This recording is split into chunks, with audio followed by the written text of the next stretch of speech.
Ora, neste exercício vamos para um caso particular da situação do disco, porque quando eu considero aqui o disco eletricamente carregado, tal como eu fiz no vídeo anterior, e as cargas estão distribuídas aqui ao longo da sua superfície, qual é a consideração aqui que eu tenho de tomar? É que, se eu tiver aqui, por exemplo, como o meu eixo é de Z a apontar assim para cima, e eu tiver aqui algures neste ponto aqui, onde está a minha carga de prova, eu considero que este aqui é o meu raio, e portanto, ou seja, estou a descrever exatamente este raio aqui. Eu poderia descrever, a partir desta expressão, aquilo que seria o campo elétrico do meu plano infinito. Porquê? Porque se este raio for muito superior à minha distância z0, ou seja, se eu estiver neste limite em que o raio é muito maior do que o meu z0, isto significa duas coisas. O meu raio é de facto muito grande e, portanto, eu basicamente estou a expandir esta área de superfície aqui, ok? Se eu estou a expandir com o meu raio a tender para infinito, então ele basicamente é um plano infinito e gera campo elétrico em todo o espaço, considerando esse plano infinito. E é-me indiferente se isto ser a partir de um disco, e portanto este plano infinito ser basicamente discal, ou ser quadrangular, isso é irrelevante, porque se ele é infinito, não há qualquer efeito de borda a ser considerado. Outra coisa é quando o meu Z0 é de facto muito pequeno, e portanto eu aproximo muito desta superfície aqui, e aproximo tanto quanto a aproximação ao facto deste disco parecer um plano infinito também. É a mesma lógica de a Terra de facto é esférica, mas nós, à sua superfície, parece-nos que ela é plana, simplesmente pelo seu raio de curvatura, pelo facto de ela ser tão dimensionalmente maior do que a nossa distância à superfície da Terra. Isto é exatamente o mesmo caso. Então, ou seja, neste limite, isto vai ser basicamente a consideração para o meu ponto aqui há algures neste eixo perpendicular ao seu centro, uma vez que ele é infinito, ele não tem propriamente um centro, não é? Qualquer ponto seria o seu centro. E, portanto, isto é basicamente dizer o mesmo que R tende para infinito, correto? E vamos ver então qual é a expressão do meu campo elétrico nesse caso. Bem, a expressão do meu campo elétrico nesse caso, e portanto estamos a considerar um caso em que o R tende para infinito, portanto este caso aqui, como o R tende para infinito, lembrando que a superfície está eletricamente carregada, no fundo isto é equivalente a ter um plano infinito. E eletricamente carregado, claro está. E com uma densidade superficial de carga, que vamos dizer que é sigma. Okay? Com esta densidade superficial de carga. Claro, o meu eixo de Z aponta assim para cima, este é o meu eixo de Z. Este continua a ser o meu eixo é de Y e este continua a ser o meu eixo é de X. E eu estou a algures num ponto aqui qualquer. Eu poderia escolher este ponto? Poderia. Porque o meu plano é infinito. Isto seria, basicamente, por invariância, simplesmente levar o meu referencial para ali e exatamente continua a ser tudo, todo o cálculo exatamente igual. Como é que fica então a expressão? É basicamente fazer o limite, quando R tende para infinito, exatamente desta expressão aqui. Ora, quando isso acontece, este termo simplesmente vai para zero. Porque este termo tem um R ao quadrado no denominador, o Z0 é basicamente negligenciável, certo? Bom, quando este termo vai para zero, porque o R vai para infinito, eu fico apenas com sigma 2 epsilon 0 Z0 sobre o módulo de Z. Isto, claro, na direção é de Z. Ora, isto faz sentido, sobretudo pelo facto de eu ter aqui este módulo de Z cá em baixo, e que me vai permitir determinar se basicamente o meu campo elétrico vai apontar para cima ou para baixo, mediante eu estar acima ou abaixo do plano. Então, se não vejamos, se o meu Z0, por exemplo, for 0,3, 5, π, 20, 1 milhão, o que é que seja, está aqui acima do plano infinito. Então, número 1, depende da proximidade a esse plano? Não depende. Porque se eu puser aqui, por exemplo, 10, ele divide aqui por 10 também, isto vai dar 1, e portanto fico só com este termo.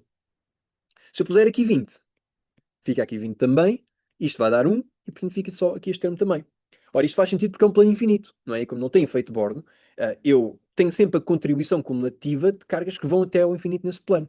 E portanto, a minha intensidade é basicamente a mesma ao longo de Z, desde que eu esteja acima de zero. Mas no caso em que eu estou abaixo, põe-se exatamente o mesmo argumento, porque se eu tiver agora aqui menos 10, vamos dizer, aqui aparece-me 10 por causa do módulo e fica menos 1. Este termo fica menos 1, se eu estiver abaixo do plano. Se eu tiver menos 20, fica menos 20 aqui, 20 aqui por causa do módulo, e portanto fica menos 1 também. Se eu estiver abaixo do plano, o campo elétrico dá-me negativo, mas sempre com a mesma intensidade também. Ou seja, para este plano infinito, que eu vou descrevê-lo aqui um pouquinho mais abaixo, o meu campo elétrico vai ser simplesmente uniforme a apontar para cima, providenciado que eu estou acima do plano, E lá está, vai ter sempre a mesma intensidade em qualquer ponto do plano, e uniforme a apontar para baixo em qualquer ponto abaixo do plano. E vai ser uniforme, para cima e para baixo. Bem, para cima, isto vai ser sempre na direção é de z, e para cima vai ser sigma sobre 2ε de zero, para z maior do que zero. Vai ser menos sigma sobre 2ε de zero, para z menor do que zero. E, portanto, este vai ser o meu campo elétrico. Determinar sempre as unidades do campo elétrico, não é? Agora, resta-me saber num sítio específico, porque eu ainda não determinei o campo elétrico em todo o espaço. Ou ainda não sei se o determinei em todo o espaço. E, portanto, de facto, falta-me aqui uma parte específica, uma região específica do espaço, que é quando o meu z é igual a zero. Ora, quando o meu z é igual a zero, eu estou sobre a superfície do plano infinito. Quando isso acontece, eu não consigo colocar simplesmente o zero aqui, porque lá está, esta primitiva já não seria válida, e aqui eu estaria a dividir por zero, nesse caso. Portanto, aqui eu estou a fazer a pressuposição de que z é diferente de zero. Eu não estou ao longo da superfície eletricamente carregada. Mas como é que eu posso então fazer um estudo indireto do que é que acontece nessa superfície carregada? Bom, eu vou ver exatamente na vizinhança de um z igual a zero. Ou seja, vejo um bocadinho acima, vejo um bocadinho abaixo desta superfície eletricamente carregada, vejo quais são os valores do campo e vejo como é que o campo tende à medida que eu me aproximo por debaixo ou por cima de z igual a zero.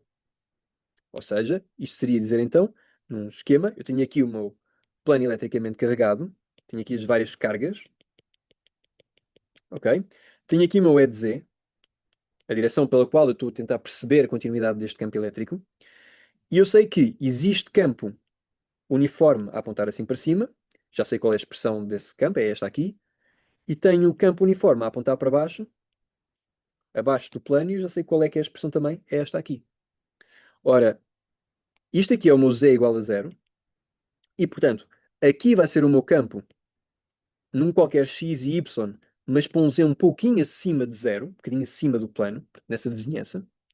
E aqui vai ser o meu campo elétrico para um x e y quaisquer, uma vez que há esta invariância à medida que eu ando horizontalmente, para um z ligeiramente abaixo de zero. Ora, e eu quero ver isso ao longo desta direção é de z. Portanto, quero ver qual é que é a intensidade do campo naquela direção. Como é que eu faço isto? Bem, primeiro eu vejo qual é a diferença dos dois campos. Aquele que está um bocadinho acima e aquele que está um bocadinho abaixo. Se a diferença for zero, ou seja, se não houver diferença entre o campo imediatamente acima e imediatamente abaixo de z igual a zero, então, em princípio, ele será contínuo porque converge para o mesmo valor, tanto acima como abaixo. Se isto resultar num valor diferente de zero, então, neste caso, vai ser descontínuo, porque diverge, não vai para o mesmo valor, não vai convergir para o mesmo valor, não é? Agora, eu quero ver isto exatamente naquela direção apenas, portanto, vou pôr aqui o meu E de z em produto interno, ok? Porque eu apenas quero a componente de z desta diferença, e isto vai ser igual a quê? Bom, se eu olhar para aqui, isto aqui vai ser, uma vez que eu estou um bocadinho acima de z igual a zero, vai ser este termo aqui. Depois menos, e isto aqui vai ser este termo aqui. Ou seja, isto vai ser sigma sobre 2ε de zero menos sigma sobre 2ε de zero. E isto vai ser igual justamente a sigma sobre ε de zero, que é diferente de zero porque o meu sigma é diferente de zero. Ou seja, eu tenho de facto densidade superficial de carga aqui. Ora, esta descontinuidade que de repente aparece aqui está relacionada com a constante dielétrica do meio em que eu me insiro e está relacionada com a distribuição de carga, que neste caso é uniforme, mas é necessariamente maior do que zero aqui. Temos aqui a divergência positiva para este campo. Ora, como isto é verdade, então o meu campo é descontínuo em z é igual a zero. Ou seja, de facto, esta expressão determina o meu campo elétrico em todo o espaço, sendo que ele não existe quando z é igual a zero. E é assim que eu faço a análise da continuidade ou da descontinuidade do meu campo elétrico.